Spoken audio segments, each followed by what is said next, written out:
अक्षय आचार्य जी महाप्रभु उनकी सेवकनी एक क्षत्राणी सो प्रयाग में रहती, तिनकी वार्ता को भाव कहते हैं।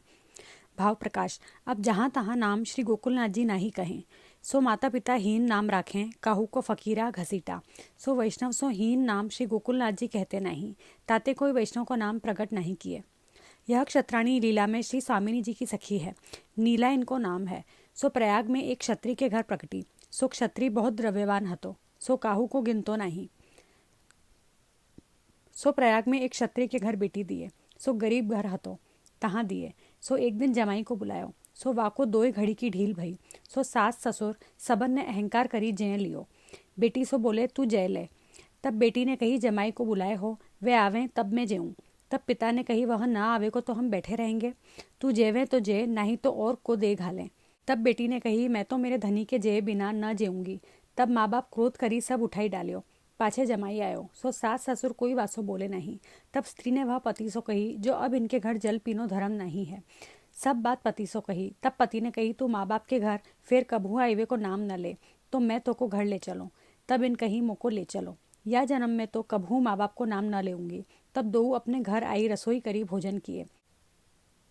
पाछे ससुर के मन में यह आई जो बेटी विधवा हो तो सुखेन हो, परंतु जमाई को मारनो, सो कछु द्रव्य दे मनुष्य लगाई राखे।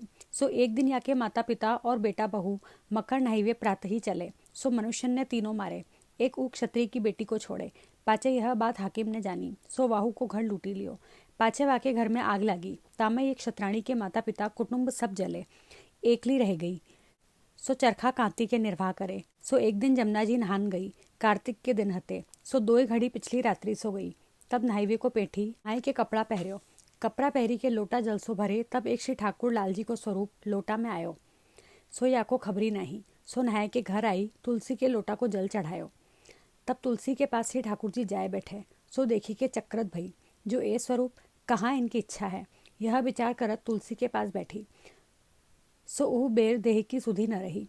ऐसी चिंता भई जो अब मैं कौन सो पूछूं, कोई घर में है नहीं। सो रसोई की सुधी भूली गई। कबहू श्री ठाकुर जी को हाथ में लई, कबहू फेरी तुलसी में धरी दी। ऐसे विचार करत अर्धरात्रि गई। तब श्री ठाकुर जी कहें तू विचार कहाँ करत है। प्रातःकाल मुको पधरई श्री आचार्य जी के पास जाई, सेवकनी हुई, मेरी सेवा कर। मैं तो परिकृपा करन के लिए तेरे माते श्री यमुना जी सो तेरे लोटा में आया हूँ। तब प्रसन्न हुई, सगरी रात्रि भूखी तुलसी पास बैठी रही।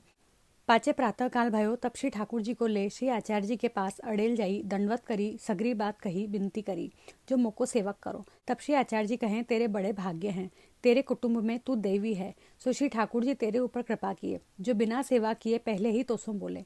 पाचे वह क्षत्राणी को नाम सुनाए, निवेदन कराए।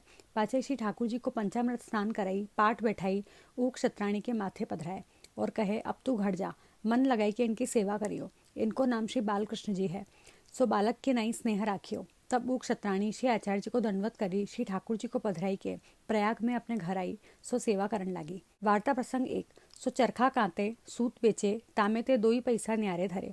यों करत जब कछु पैसा भेले भय, तब दिन 10-12 की बालभोग की सामग्री करी राखी। तब घी खांड लाई, मैदा छानी के लाडू करे। पाछे एक हांडी भरी, मुंह बांधी के मंदिर में छीका पर धरियो। जो दिन 10-12 को तो बालभोग करन सो निश्चिंत भई। सो राजभोग सो पहुंची, अनोसर कराई, महाप्रसाद ले चरखा कातन बैठी। तब श्री आचार्य जी की कानिते श्री ठाकुर जी सिंहासन पर सो उठी, छीका पड़ते लाडू की हांडी उतारे, पाछे सिंहासन पर लेके बैठे। हांडी में ते निकाली के लाडू आरोगन लागे। सो मंदिर में हांडी को आहट होने लाग्यो। तब वह क्षत्राणी ने मन में विचार कियो, जो मंदिर में हांडी को शब्द होता है, सो सामग्री की हांडी में मूसा बिलाई तो न लागी हुई। यह विचारी के हरूए सो मंदिर के किवाड़ खोली, भीतर जाई देखे तो श्री ठाकुर जी हांडी सिंहासन पर लिए बैठे हैं, वामे ते लाडू आरोगत हैं। यह देखी कि वह क्षत्राणी छाती कुटन लगी, कहे यह सामग्री तो आपहू के लिए करी हती, दिन 10-12 की, सो आजू ही आरोगे सब। तब श्री ठाकुर जी कहें तू एक ठोरी करी के सामग्री निश्चिंत है के बैठी 10-12 दिन को, सो मोको तो नित्य नई ताजी हुई सो भावत है, बासी सामग्री कौन काम की। तब वह क्षत्राणी दंडवत करी, विनती किए महाराज मैं चूकी जो ऐसी करी, अब नित्य ताजी करूंगी, आलस्य न करूंगी। तब ते वह क्षत्राणी नित्य नई सामग्री करी के धरण लागी। भाव प्रकाश। और श्री ठाकुर जी सगरी सामग्री याते अरोगे, जो नित्य सामग्री नई करिवे की आरती रहे, जो निश्चिंत रहेगी तो मन को निरोध न होइगो, मन जहाँ तहाँ भटकेगो, ताते अरोगे सब। और यह वैष्णव को जताए जो बासी सामग्री काम की नहीं, ताजी नित्य नूतन अति प्रिय है। और वह क्षत्राणी ने छाती याते कुटी, जो यह पुष्टि मार्ग की मर्यादा है। जो वैष्णव भोग धरे, सो श्री ठाकुर जी आरोगे। सो श्री ठाकुर जी ने मर्यादा छोड़ी, सामग्री आप ही अपने हाथ से आरोगे। तो कहूँ मुको न छोड़े, मर्यादा जिसे छोड़े तैसे मोको छोड़े, तो अनर्थ हुई। और यह भाव है, जो श्री ठाकुर जी आपू लेके आरोगे, तामे सेवा सिद्ध ना भई। मोसवा आज्ञा करते, मैं अपने हाथ सो धरती, तो मेरे हाथ सो फल होतो। मेरी सेवा गई, सो सेवा के लिए छाती कूटी।